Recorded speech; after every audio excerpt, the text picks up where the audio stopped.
When the days are never ending, when the nights are feeling lonely, there's a place that I can go where the birds are free to roam. In the sky, flying high over fields of green, and where the stars inside the sky, where the last one's shining bright, pushing through the storm tonight, we'll be burning on and on and on. Where the stars inside the sky, where the last one's shining bright, pushing through the storm tonight, we'll be burning on and on and on.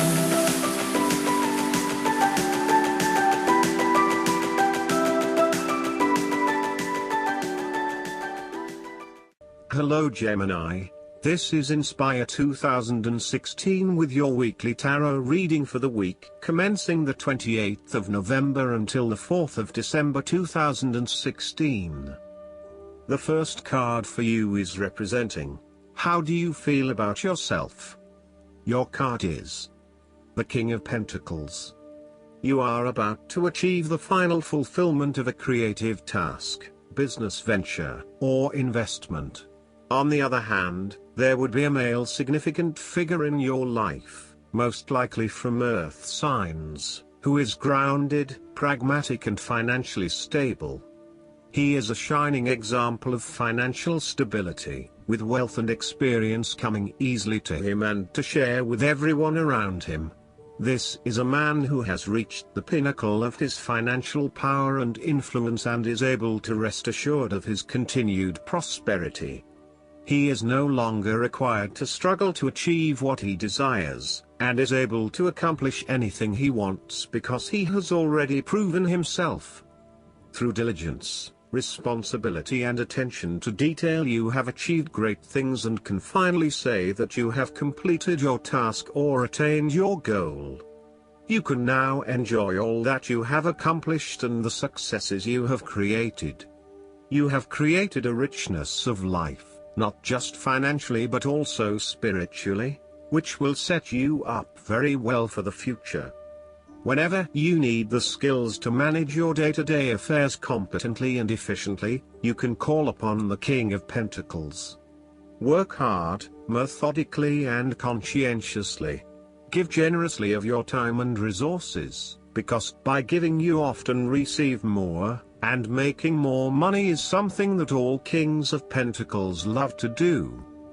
The King of Pentacles indicates that a methodical, planned and well thought out approach will lead you to success.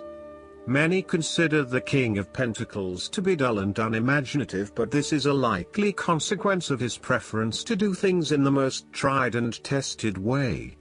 You have experimented in the past with what works best and have landed on your own methods and practices that you know will continue to work for you in the future.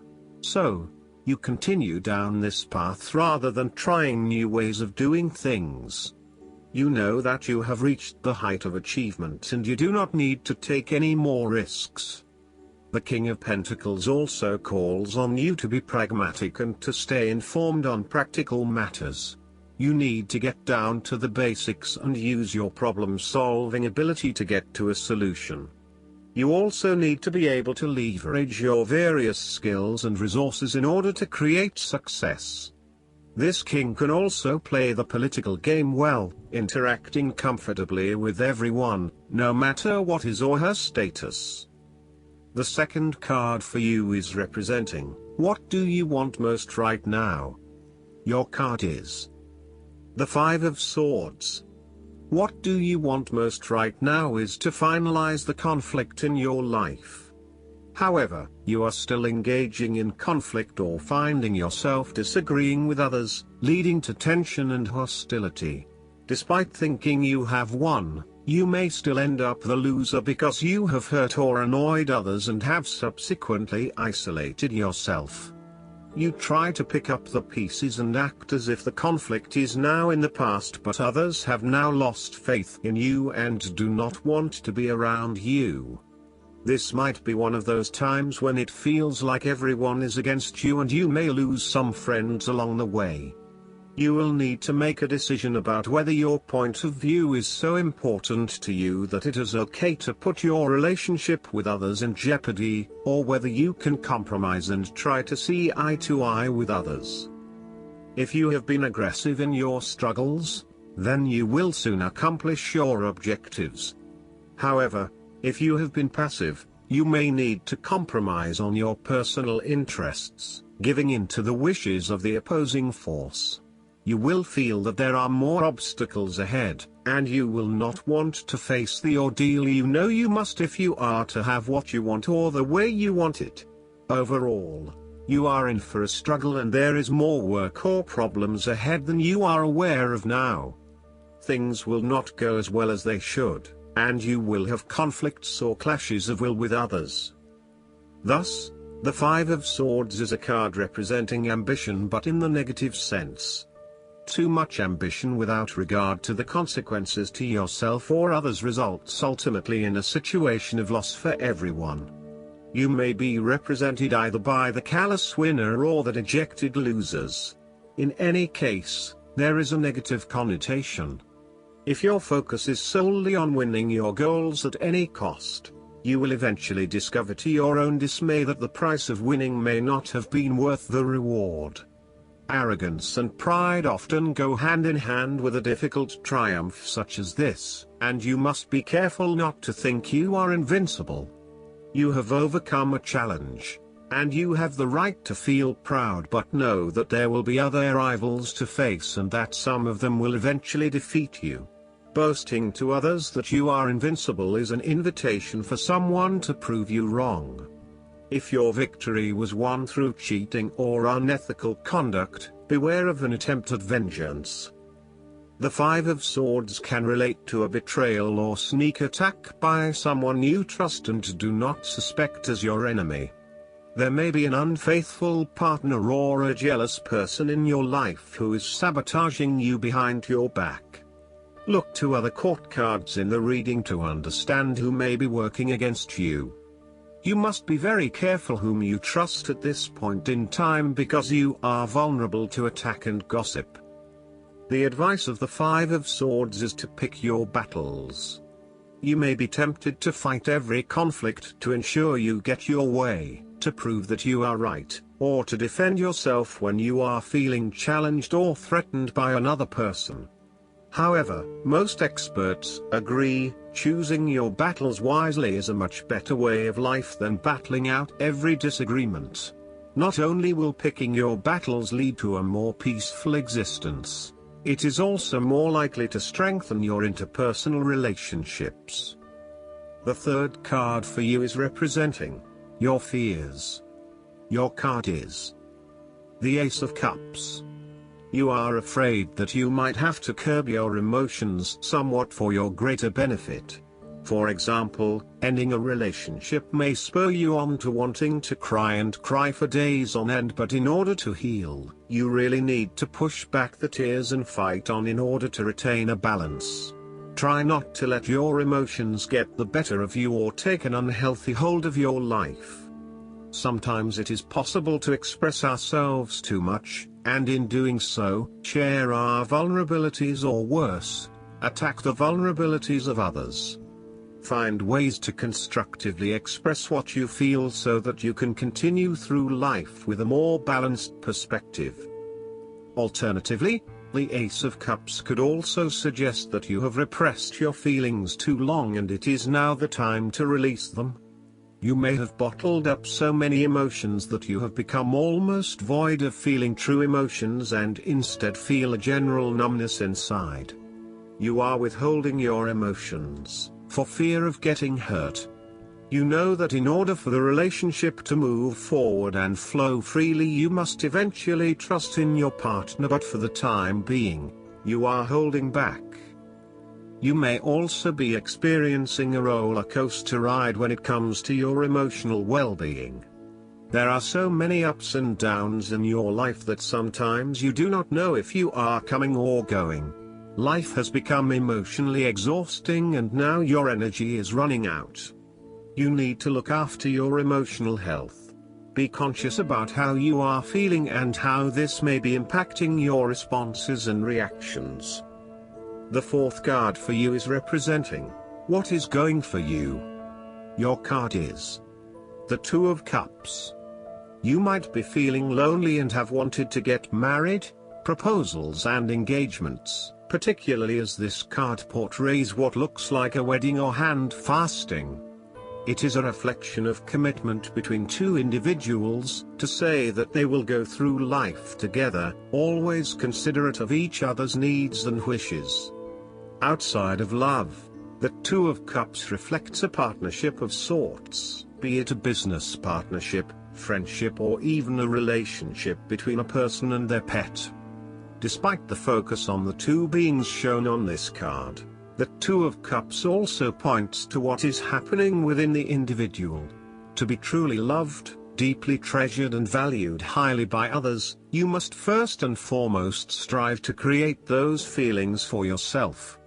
That is, when you work toward loving yourself, you hold your inner spirit in higher regard, treating it with deference and deep respect. When you see yourself in this positive light, other people cannot help but respond to your personal sense of value in an equally positive manner. The fifth card for you is representing what is going against you. Your card is the Six of Pentacles. Be very careful about who you lend your money to, especially if you yourself are in financial trouble. While a generous spirit is a wonderful quality, you need to ensure that you are able to support yourself whilst helping others. You may have a tendency to spend or give away more than you can afford to. Be careful with the amount of debt that you get into. It is possible with the Six of Pentacles that you are getting in over your head, and it will soon come back to bite you in excessive interest rates or personal threats if you are unable to pay it back in time. Be wary, too, of get-rich-quick schemes that are more likely to leave you with a hole in your pocket than a pile of cash. The Six of Pentacles sometimes reflects the selfish side of charity. In some cases, people give to others not for the benefit of the other but for the benefit of themselves. Be careful that you are not trying to prove to others that you are generous because you can give to the poor or the needy. Aim to give selflessly rather than selfishly. In a relationship reading, the Six of Pentacles suggests that one partner is doing a lot of the taking but not a lot of the giving, thus creating an inequality in the relationship. You need to be careful that your generous spirit is not being taken advantage of and that you are not always the one making compromises for your partner's benefit. The last card for you is representing the likely outcome that you may have. Your card is the Seven of Pentacles. You do not want to keep putting your heart and soul into something if you are not getting the rewards for it, and no doubt, you have started to see that there are some areas in your life that are just become energy sappers but without the reward. If you have been working extra hard or putting in extra effort into something, it will finally pay off. Your effort will definitely be worth it and you will see the results and rewards for your labor.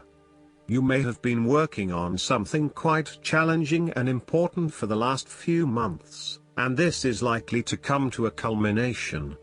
You are likely to see financial or other tangible rewards for all of your hard work. You might have been laboring away at something important and you may be starting to feel concerned that you will never be rewarded for your efforts. Be patient and appreciate the progress you have made so far. If your hard work has not yet paid off as planned, remember that your expectations may be unreasonable. There are no guarantees. Be grateful, focus on the present and do what you can with what you have. This card follows the Six of Pentacles, which indicated the ending of a difficult period of financial or material difficulty. In the Seven of Pentacles, you are now experiencing the rewards of hard work and effort. However, the question at hand is whether the rewards of hard work are in fact worth the effort to acquire them. It is often at the time of greatest success that you realize what you desired so much is in fact somewhat disappointing and perhaps not worth all of the effort. The Seven of Pentacles may therefore represent fear of failure, delays and frustration. However, the positive side to it is that you are more likely to be learning from these setbacks and evaluating how you can better invest your time to create the most value. In order to avoid feelings of frustration, ensure that you review your progress to date at regular intervals, particularly when engaged in long-term or enduring work, so that you can review what is working well and what is not and where you can make adjustments. Make sure that you are on course and that you are on track to achieve your goals. Last but not least, the guidance card for you is the Master Buddha. You are moving beyond the illusions that fear has created so that you can be more focused on your priorities and what is serving you on this path. All suffering eventually comes to an end, and acknowledging how you really feel and what occurred in order for you to feel this way will help you move beyond it. Call on Master Buddha now to help you remember you are part of something that is greater than suffering. The wheel of karma is turning in your favor and all your acts of kindness and goodness will benefit you. Thoughts may arise now that solve issues in your life, home, relationships or work. They are being sent to you from your inner teacher, the Buddha within. I hope that you enjoy everything, and if you like the reading, just please click subscribe and you will get instant notifications every time we publish a new video right to your YouTube. Thanks.